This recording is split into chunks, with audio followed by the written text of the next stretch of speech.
The Pittsburgh Pirates exit their house of horrors with a split against the Milwaukee Brewers. Johan Oviedo shines again. The prospects are continuing to develop, and the Pirates have an interesting and tough week ahead. You are Locked On Pirates, your daily Pittsburgh Pirates podcast. Part of the Locked On Podcast Network, your team every day.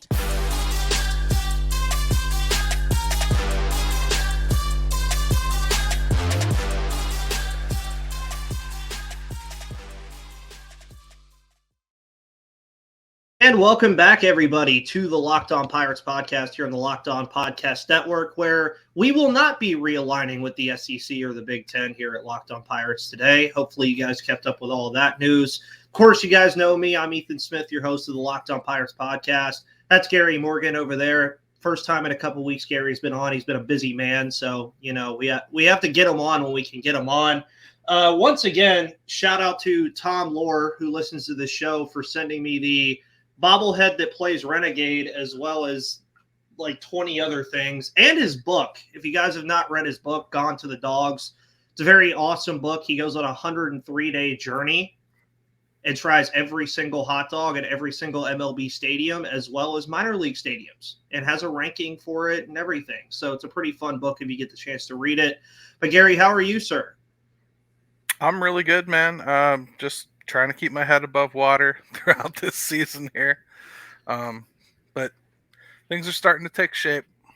Yeah, and finally things are starting to take shape. And I've dubbed, and a lot of people have dubbed, the city and stadium of Milwaukee, Wisconsin as the House of Horrors for this Pirates team. And started fresh pretty quickly on Thursday with a 14-1 shellacking. And I was like, okay, cool. Like, Mitch Keller, we'll talk. I'll talk about Mitch Keller another day.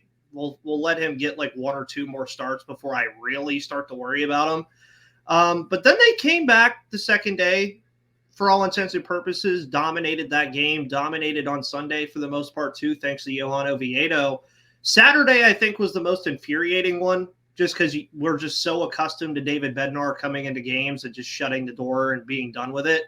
And he blew a save. Doesn't mean he's a terrible closer, folks. It happens to everybody.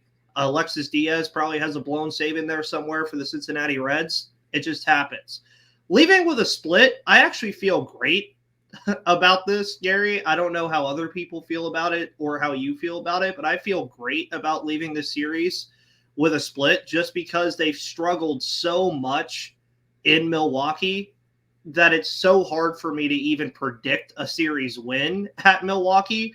And again, you can go back and look at this series and say they probably should have won the series, but it's still a welcome surprise to see these young guys kind of pushing back, especially in a place that historically the Pirates have just not been good in at all. I mean, I think they largely played a good series. That's probably the most important thing right now. And boy, if you're not wearing that hat, you probably really should. As we face like Atlanta for 4 games now, I know you don't want to accept moral victories, but I'd get myself in that train of thought here because Atlanta is, in my estimation, far and away the best team in the National League, maybe even all of MLB. And I'd be happy if the Pirates squeaked out 1 or 2 here, and that would be excellent news for them and the team and their progress, really. But yeah, Milwaukee's a house of horrors, but Milwaukee has been good, and they've built a pitching staff that has lasted them for years, and they've spent money in the right places strategically, and they've done well. The Pirates have not. They've been in a rebuild. Every place is a house of horrors for a team that was as bad as the Pirates were in 2020, 2021, and 2022. And you're going to start to see those things start to shift here as time goes on. And I think it's just as course. So getting a split here, to me, wholly appropriate, because that's really what the Pirates are. And if the Milwaukee Brewers are a measuring stick, hey, splitting a series with them kind of says where the Pirates are moving, right? Yeah, and it's a very good thing, too. And correct me if I'm wrong, but I do think I did see I've seen a lot of people saying the improvement level on wins has not been where they'd like it to be. And I might be wrong on this, but I do recall, I think win number 50 last year was like September. It is August 7th right now. A lot of They people only won 62 of them, so yeah, and I feel like a lot of people underestimate just how much this team has moved forward in the right direction. A lot of that has been credit to Johan Oviedo as well, and I want to talk about him specifically just because I know Ben Cherington has had some interesting moves that a lot of us have had our differing opinions on. The Jose Quintana trade right now may end up being one of, if not the best deal he's made so far. And I know you could say Jack Sawinski and Tucupita Marcano for Adam Frazier was a very good trade as well, because it was a very good trade. Both of those guys are still very much on this team right now. Obviously, Marcano is repairing his torn ACL, but he would still be here if he wasn't. But when you look at what you traded and got in Johan Oviedo, you traded a rental starter and Chris Stratton. Folks, neither player that the Pirates traded in that deal is on the St. Louis Cardinals anymore. Chris Stratton got traded again during the trade deadline, and Jose Quintana went to New York in the offseason.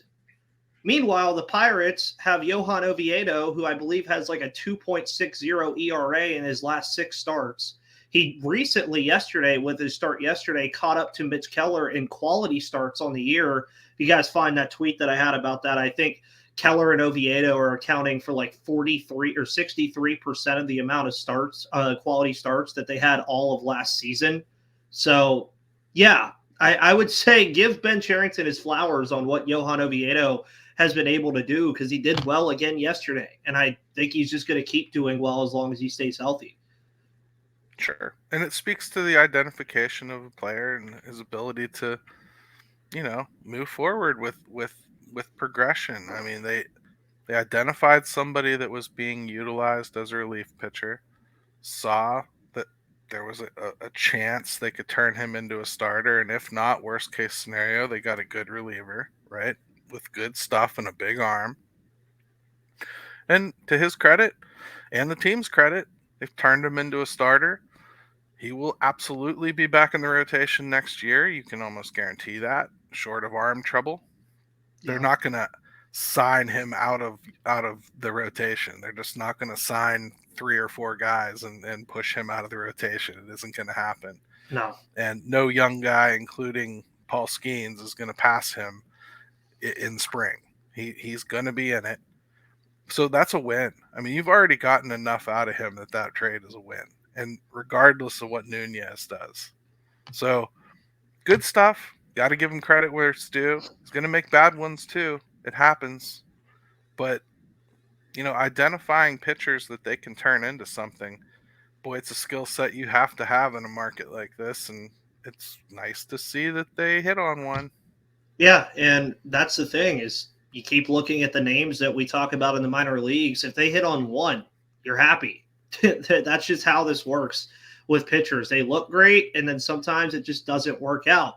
And speaking of, sometimes money doesn't work out, folks. It happens to everybody. Inflation happens. Bills happen. Life happens. That's what I always say about this. So make sure you go visit dave.com/MLB and get up to $500 when you download it. By the way, I do love to tell this about everybody with Dave. Dave is not a person. It is a company. I've done this ad before. People are like, wait, so do I go hit up Dave just for money? Well, yeah, you hit up Dave for money, but Dave's not a person. He's a company, okay? Because Dave is the banking app that's leveling the financial playing field.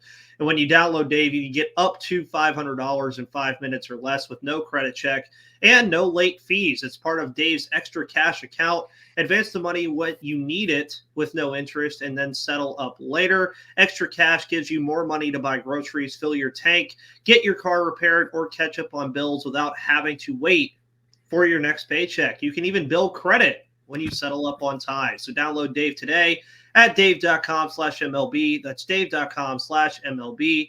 You get up to $500 in 5 minutes or less. No credit check, no late fees, and download the Dave app now or go to dave.com/MLB for terms and conditions. Go to dave.com/legal. Eligibility criteria and instant transfer fees apply. Banking services provided by Evolve, member FDIC.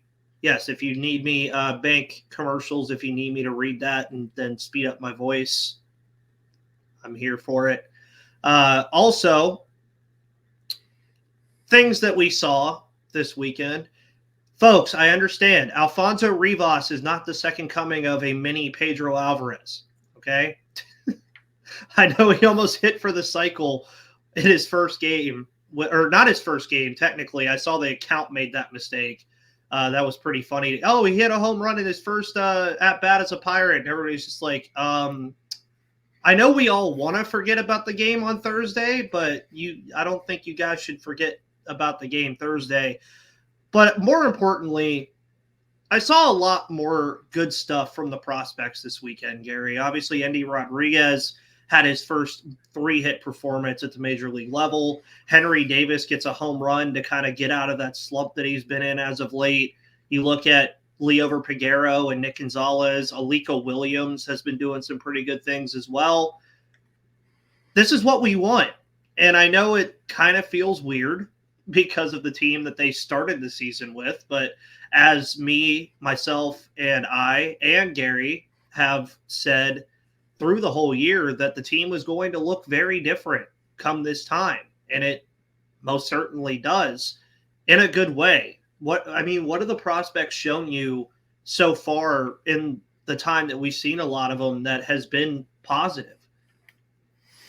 I mean, they've raised the ceiling level of this entire organization at the major league level. And that's what you want. And all along, this whole process, they've talked about meritocracy. And it's kind of been a punchline to people like you and I, Ethan. I mean, we know better. You know, like, you're not going to have somebody like Termar Johnson. When we talk about somebody's ceiling, that's really what we're talking about for talent level. We're talking about where we think they can get, not where they are right now, where we think they can get. So the players that are here right now, they may not be as good as Carlos Santana was. They may not be as good as Rich Hill was. But they have the potential to be. Whereas Rich Hill and Carlos Santana, at their ages, they have the potential to do nothing but just get worse. They're not going to improve. They're not going to find some new skill. They're not going to get faster. You know what I mean? Like, Rich Hill isn't going to throw a 94-mile-an-hour fastball tomorrow.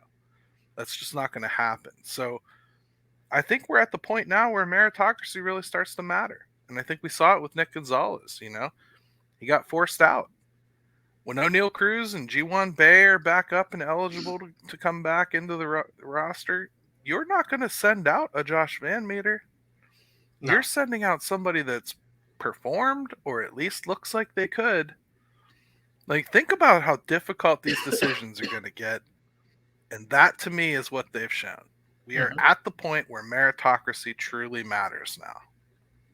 I agree 100%. And that's going to be one of the bigger talking points throughout the offseason, especially going into spring training next year. I think you mentioned it on my show a couple weeks ago that you could realistically see, I think you said 17 position players fighting for spots on the team, and you can only have 13.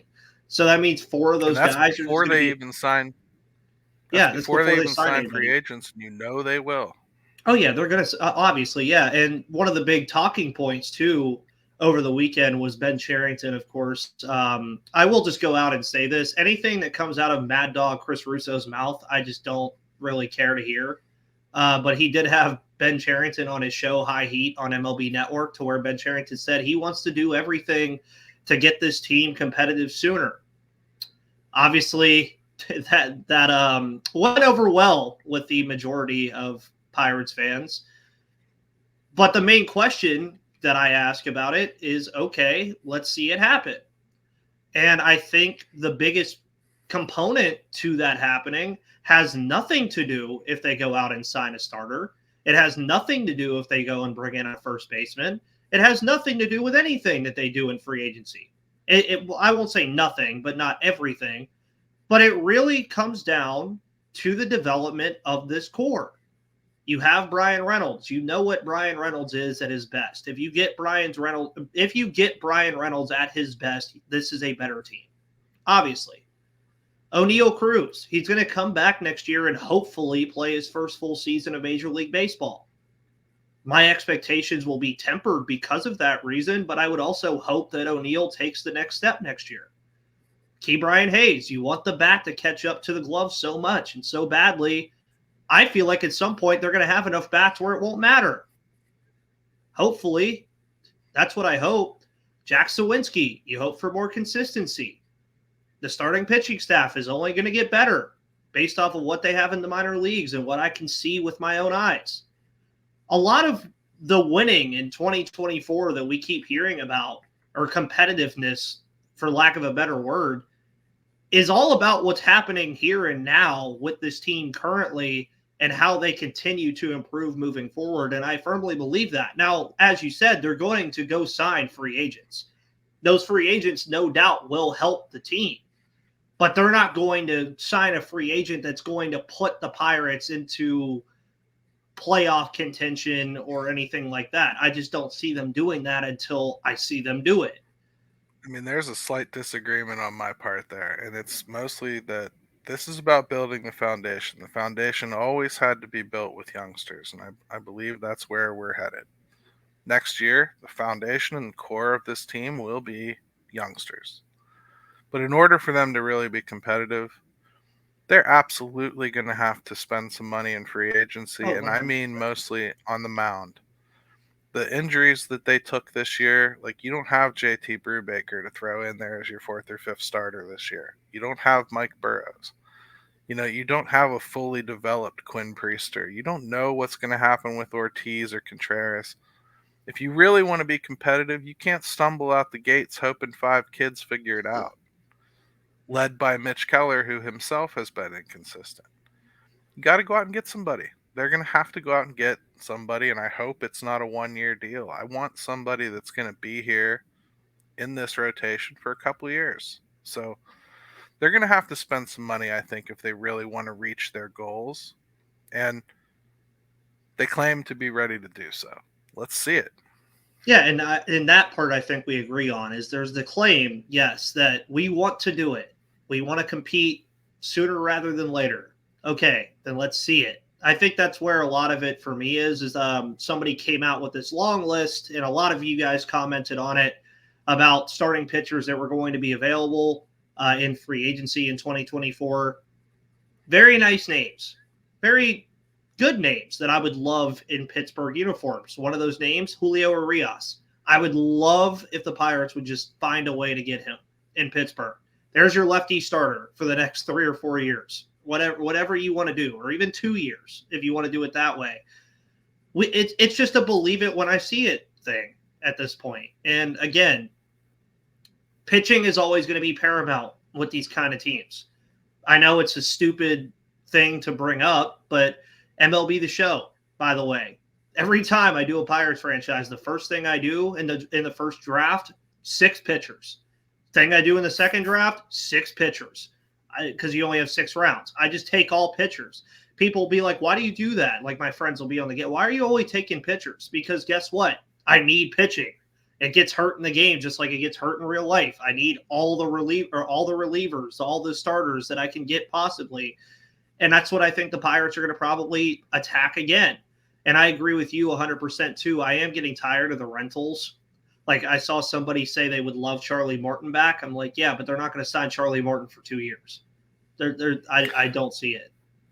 I've been coming on this show for a long time, Ethan, and anybody that has listened consistently knows that I don't every single year demand that they do X, Y, and Z in free agency. I've always said they could, but I don't think they will. They could, but I don't think they will. This year, it's now rubber meets the road time. You go into the offseason this year. You can't pretend you're moving this forward if you leave gaping holes. Yeah, 100%. And one of them is the starting pit rotation. One of them is first base, even if Reese is good. you got to do something better. Okay. Like Yeah, you need some consistent power at that position. There's a lot of things they need to do, but like most of the foundation, you're watching play right now. yeah, and That's what's important. I think that's been the goal all along, is to build a foundation and plug in the holes. That's how you usually do it. That's how teams like Baltimore have done it. That's how teams like the Astros did it in the early 2010s. They got their core together and then they said, okay, let's go plug the holes in. I know he's been hurt all year. My dream free agent signing for this team, Gary, Rhys Hoskins. I would, if they could find a way to get Rhys Hoskins in a Pirates uniform at first base and solidify that position with power and fielding, I everything else they do, I'd be like, okay, do what you want. Yeah, I don't hate it either. I would And I love it. actually think his injury status could knock down his free agent ask and get. So he's a viable target. My only concern is that the team is getting a little right-handed. Yeah. So, I'd probably prefer a lefty over there, but I would certainly take his production and not have too many qualms about it. Which, before my ad break, may I add that Gary saying that is hilarious, because I remember the entire conversation last year was we have too many lefties. And now we have too many righties. So it could change so fast. It's great. It is true. It's great. And I remember last year too, we were fielding lineups with like 7 lefties, and I was like, oh, this is going to be wonderful. Technically 8 at sometimes, because Reynolds would be switch hitting as a lefty. By the way, guys, mental health is paramount. I talk about that all the time. So make sure you check out BetterHelp. BetterHelp, of course, allows you to face life's challenges and tough choices, and the path forward always can't be clear. And, that could be hard for some people. Like me, I'm very impatient. I like things to happen like this. I want it to happen at the snap of a finger, and sometimes it doesn't work. And sometimes that can affect my career. It can affect my relationships or anything else. And therapy helps me stay connected to what I really want to navigate with my life, which is moving forward with confidence and excitement. Of course, let therapy be your map with BetterHelp. And if you're thinking of starting therapy, give BetterHelp a try. It's entirely online, designed to be convenient, flexible, and suited to your schedule. And just fill out a brief questionnaire to get matched with a licensed therapist and switch therapists anytime for no additional charge. And visit BetterHelp.com/LockedOnMLB today to get 10% off of your first month. When you take care of yourself, that's the way I can say it the most about therapy, is just taking care of yourself and your mental health. Now, not to make any jokes about it, but as Gary kind of buried the lead earlier, the 70-39 Braves head to Pittsburgh this week. I will have to find alternative ways to watch the game, because I do live in the wonderful state of Georgia and blackout restrictions exist, so I will not be able to watch the games as normal. Thank you, MLB. I don't know what to really say about this series, just because I agree with you wholeheartedly. I think the Braves are by far the best team in the NL by a long shot, which will make it even funnier with my prediction that they lose in the NLDS again. I just truly believe that's going to happen, because I don't think anybody's really taken them off their high horse all season, and the playoffs will do that to a team. And this isn't me being sarcastic. This is me being 100% serious. I genuinely think that could happen. More than likely it won't, because my predictions usually suck. But this is a series where, as you mentioned earlier, moral victories are going to kind of have to be the name of the game here. They have the advantage pretty much everywhere, I would say. But baseball is baseball. So, I mean, what do we look forward to in this first series against Atlanta?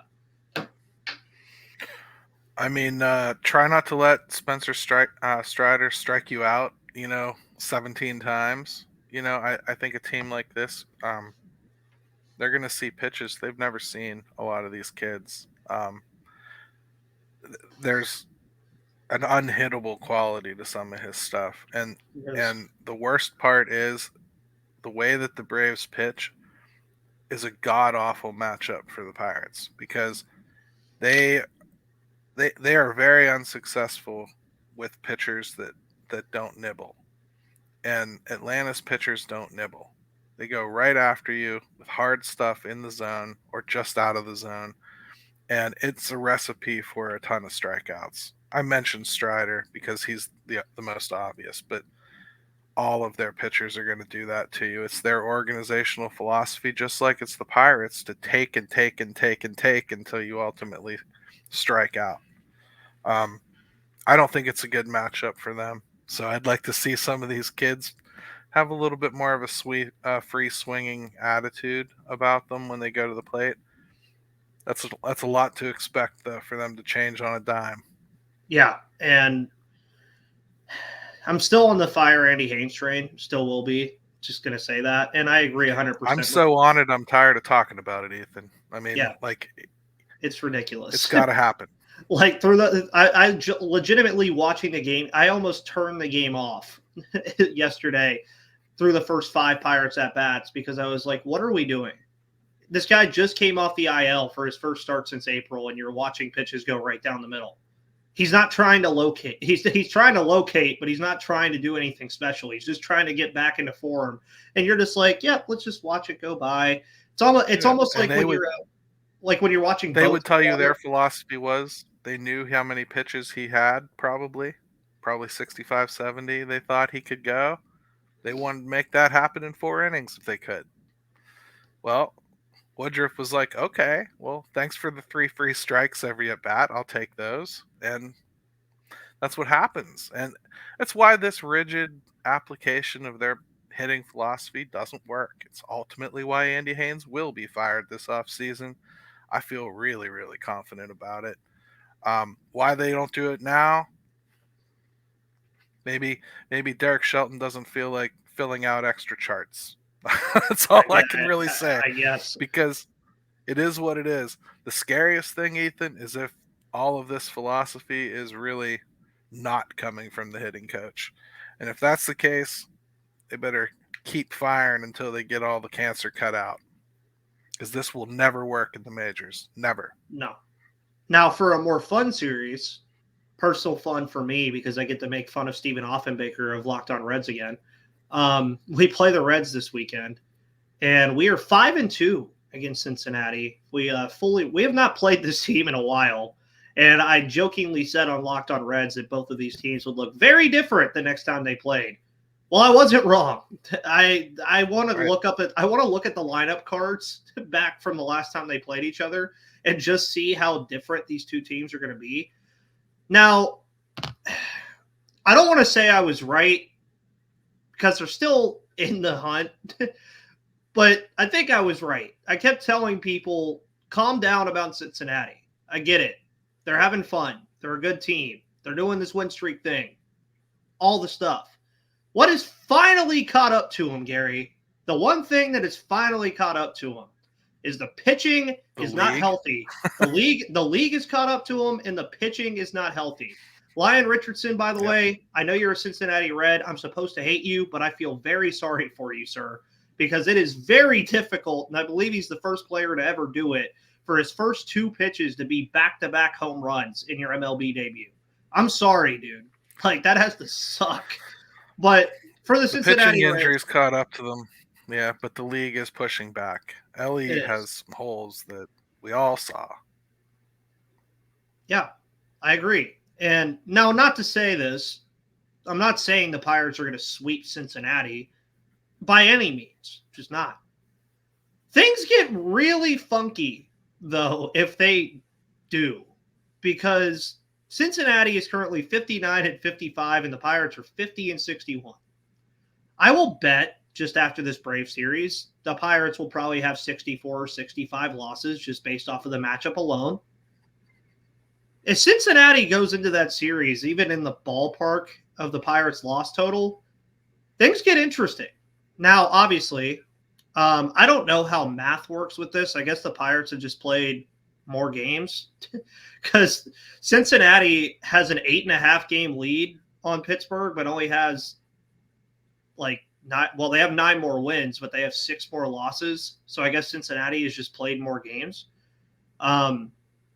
But the division games, I think, are where I'm putting a lot of the spotlight now, Gary, just because I want to see how they match up against what they need to match up against. And I think that how you spoke about them splitting in Milwaukee being a benchmark of where they are, I think playing Cincinnati hard like they have all year is also a benchmark for this team. I would agree with that. And I think there's a couple teams in particular that it probably matters a little bit more than others. Like the Cardinals aren't going to look like the Cardinals next year. They're not going to repeat like No. being basement dwellers next year. They'll look better. They'll get new players. They'll find a way out of that situation. St. Louis doesn't rot like many teams in this division will in an effort to rebuild. Cincinnati, you're looking at the core, right? and really next year, this offseason for them, they have a decision to make. Are they going to go all in and like get a bunch of free agents like they did last time and pretend they're pushing all their chips in, or are they going to be patient and let these kids develop a little bit before they start trying to augment to it? We'll see. It's going to be interesting. My bet is they'll probably sign far too many free agents and stunt their own growth, just like they usually do. The Cubs are the Cubs. I think they're middle dwellers, and I think they'll be middle dwellers next year. That's kind of what they look like to me. Milwaukee's going to fall back after this year. So you can learn certain things from certain teams. I just don't know that they're all instructive towards next year. I think the Cubs and the Reds are probably the best examples of that. But we'll see. Pirates won't look the same either. No, and that's the beautiful thing about baseball is the season will end for Pittsburgh in the end of September, early October. Team will look completely different heading into spring training at late February, early March. That's what this is all about. And honestly, I've been doing this show now it'll be 3 years in October. And I am very happy that this seems like the light at the end of the tunnel is getting there for a lot of things. Also, I'm hoping eventually I get to be like Bryce Patrick over at Locked On Rangers, where they just took off. But sadly, I don't see the Pirates spending $300 million on a shortstop. That's where we'll end this today. Guys, thank you so much for tuning in to today's Monday edition of Locked On Pirates. My name is Ethan Smith. Follow me on Twitter at MVP_Ethan or Locked On Pirates. Of course, you guys know what Gary's up to this week. Look out for his 5 Thoughts is 5, his Pirates Fan Forum. Look out for my game recaps this week from the games that are happening. I'll be doing the one tomorrow and on Thursday. Guys, thank you so much for tuning in. That's Gary. I'm Ethan. We'll see you on the flip side.